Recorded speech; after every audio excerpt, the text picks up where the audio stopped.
Hello everybody, this is Brett Tadlock, TN Artist. Hope you're having a great day today.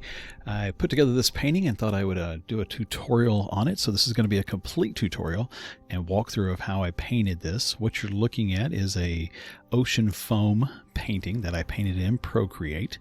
And took me about, approximately about 2 hours to do this painting.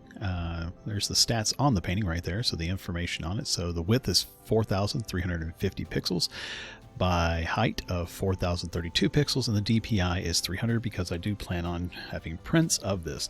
The paint time was 2 hours and 8 minutes. Part of this is going to be sped up, and it's going to be at about 4 times the speed. I will slow it down here and there to kind of give you a little bit different information to make this a little bit easier, but I figured you probably didn't want to sit here for a full 2 hours and watch this. So I'm going to give you some information about it as we move through it. So if you have questions, make sure to put it in the comments below. Make sure to subscribe and, give a thumbs up if you like it. And come on over to Twitter, Facebook, and so forth to follow me over there as well, so that way you can get some more information, because I'm trying to get more of these out. So the format here is a little different because I'm using my new iPad. I'm not entirely comfortable with exporting the videos from Procreate yet and capturing everything. So I'll be working on that as moving forward, but I tried to capture this one as best that I could. So the first steps for everything, once you get the dimensions laid out that you want to go with, is to start with an underpainting. And really what you want to do with this is make sure that the back is tinted instead of white, because if you do white, you'll never know how bright your highlights are and how dark your darks are. So I start with kind of a neutral underpainting and trying to make sure and go with something that I think looks good and kind of matches the overall color scheme that the final painting will have. The next thing that I have here that I'm going to start doing is sketching in the underpainting and the composition, because this will kind of be the roadmap for the painting. So you want to lay it out and get a feel for how you think that the painting is going to be. So as you may be able to tell from here, what I have is that I'm starting really with figuring out where the cresting wave is going to be and the rocks, and then kind of the flow of the foam and the water over those rocks. And so in my head, I can see this really well and work with that. So the next thing I'm going to do is start the actual underpainting. I work on very few layers, and I do this very much like I would if this was oil or acrylics with it. So grabbing a standard brush from Procreate, I'm not using anything special here. I will start laying this out to get the underpainting laid in, and what I'm doing is just laying in a grayish, kind of a bluish gray, purplish gray over top of that teal color, so that way I can do it. And then I go back in and I lay in the highlights for basically where the cloud breaks would be. So I'm working on that as well to get an idea of how I want it to look. And so I'll just kind of lay that in and smear it around with the smudge brush. And then I'm going to switch over to one of the default brushes that I really am starting to like a whole lot and create a new layer. But this is the Leatherwood brush. That's just, again, a default brush. And I'm going to pick some colors to start with. Now I know I'm going to have kind of an aqua color here, but that's too bright. So then I'll grab a more muted color and go over it. Now the brush here is not fully opaque, even though I've got the opacity turned up all the way. Just the settings of the brush itself are somewhat transparent. So I use that to layer in the colors that I want, and then I just hold my finger and select the color. When I get one that I kind of think that is something that I like, I'll hold my finger over that and grab that and start using that to paint and sculpt in the direction of the wave that I'm doing, which is really, that's what I'm doing here. So the key thing for painting water and for painting waves, especially if they're waves that are after a storm or real turbulent and that kind of stuff, is to build layers and layers and layers of color. And that's what I'm doing here. So this underpainting, you can see that the strokes are kind of mimicking the direction of the wave that it would be going. And they're just little comma strokes and just a little bit of extra pressure here and there with the iPad pencil. And I'm just laying those in to get a feel for it. And then I'll go back and soften it every now and then with the smudge brush and kind of get it laid out. But you can see, again, I'm just trying to layer in what I think the different textures should be for it.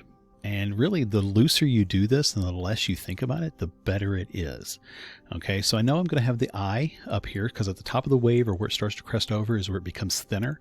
So the background light shows through it more, and that's why you get those eyes of the wave and you get that real translucent kind of feel to it. And so that's what I'm laying in here, is I'm laying in that color here to really start getting an idea again of how I want this wave to be sculpted, how I want it to look, and the way I want it to ultimately lay. And so I'm not overly focusing on details here. It's really just trying to get the idea of the flow of the wave and so forth. So again, you'll see that as I'm sculpting down through it, it's kind of keeping this diagonal flow for where the wave would be curling up on itself and so forth.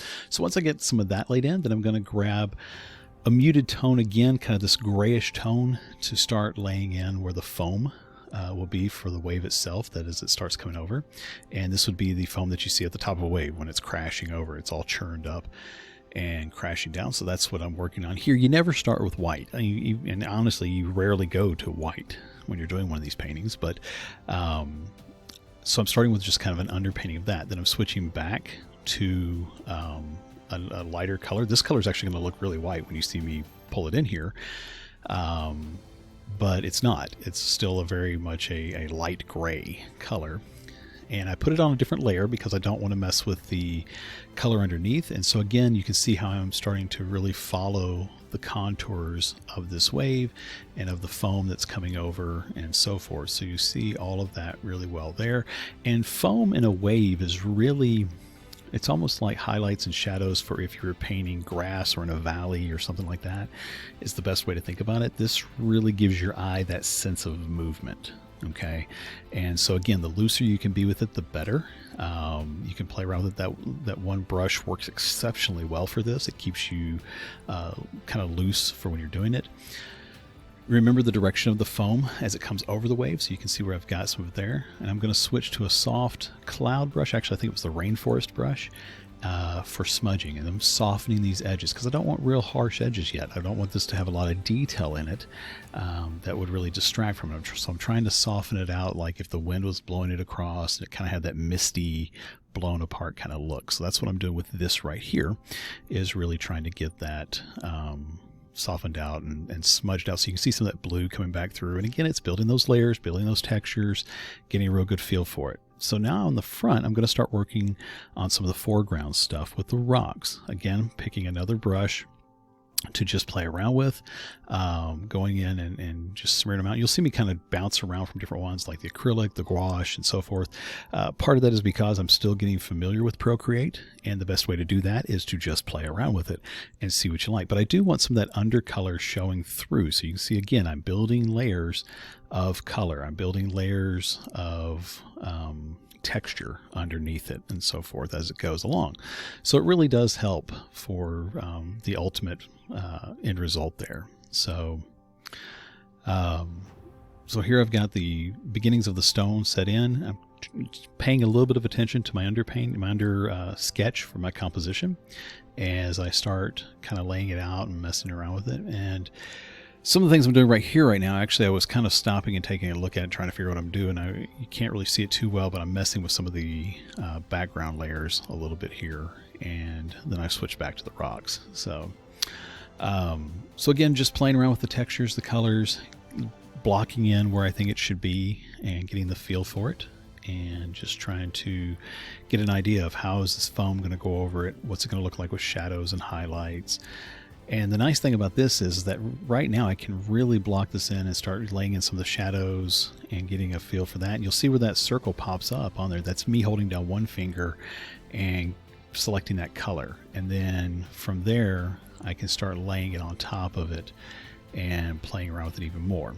So you'll also notice too that I'm really zoomed out. I'm not zoomed in here because I don't want to get caught up in the details. I do zoom in here in just a second, where I'm going to refine the shape of these rocks with the eraser, and that's actually what I'm about to do here in a second, right there.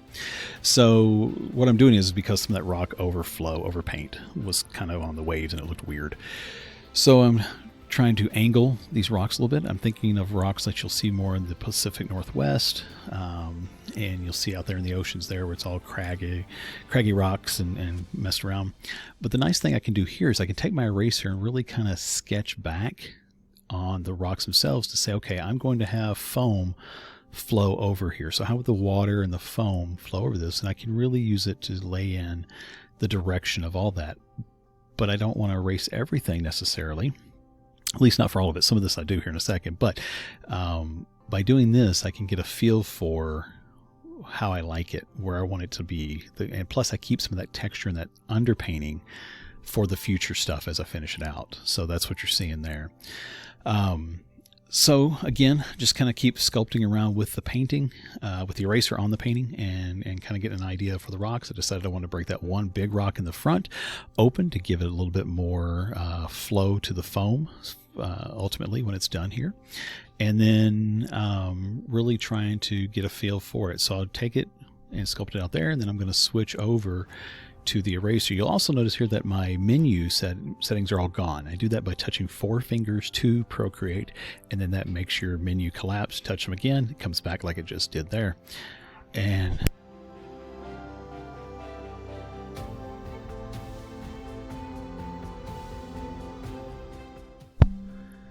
so then from here, all I'm doing is just kind of smudging it around and getting a feel for where it's going to start coming in before I start adding in some of the other underpainting.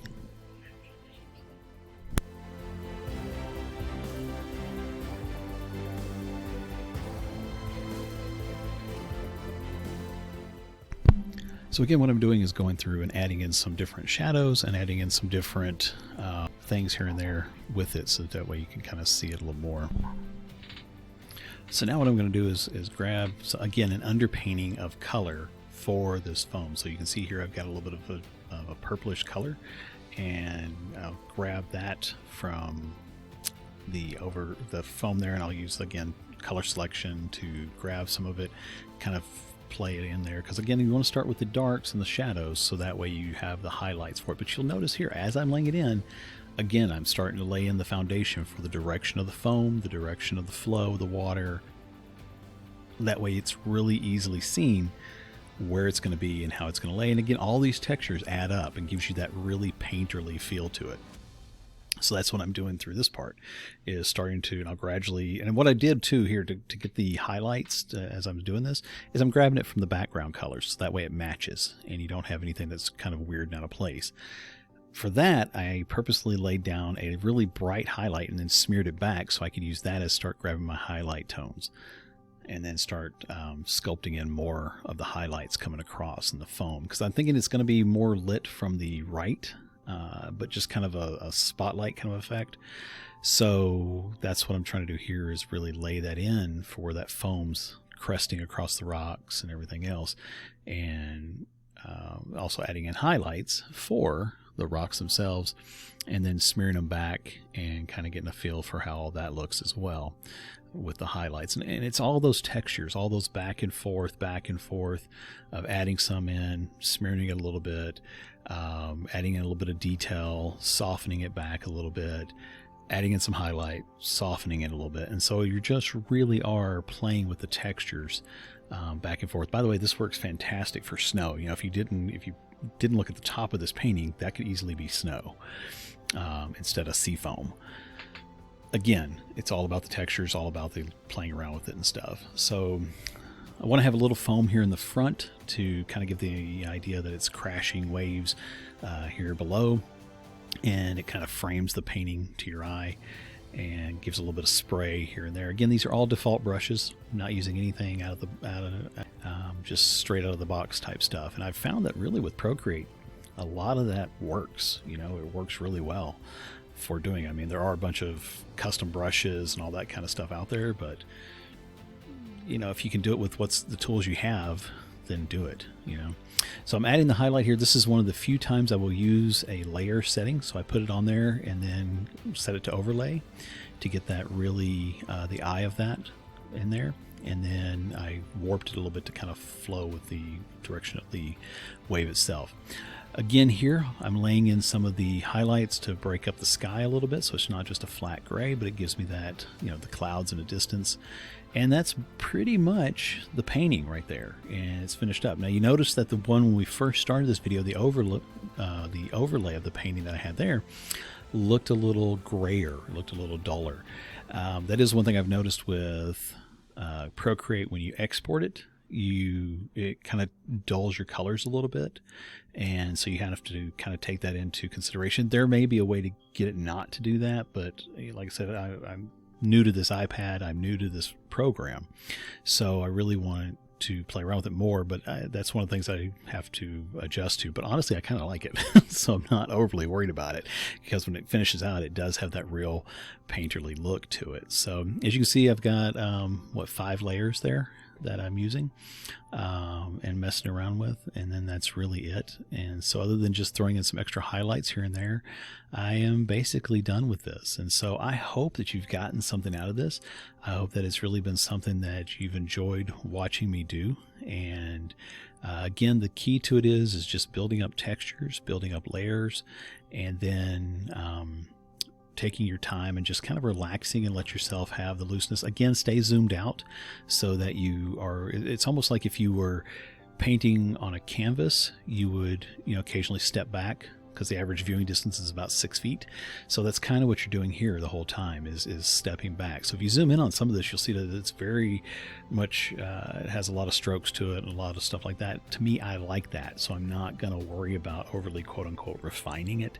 I'm just going to leave that real painterly look and feel to it, even with the highlights that I'm putting in here and messing around with. I'm still trying to keep it very soft and toned and still give that hint of light, breaking through the clouds and coming into it. So I'll lay down some highlights, and then I'll either undo it or I'll smear it and smudge it and get kind of a real good feel for it, and kind of go back and forth from there. And again, that leatherwood works fantastic for these seascapes and stuff. So that's it. Make sure to subscribe. Make sure to come over to the Facebook group that I have for the private lessons. You can check out there, ask questions, meet with the group, and see a whole lot of other tutorials and everything else as well. So it's been a fantastic day here. I hope it is where you're at, and I hope you've learned something from this. Make sure to leave any comments below and any questions and stuff like that. I try my best to get back to everything within about 24 hours at the latest, sometimes immediately. Just kind of depends on where I'm at. So anyway, well, have a fantastic day, and I appreciate you watching the video. And like I said, I hope you've really gotten something out of it. All the best.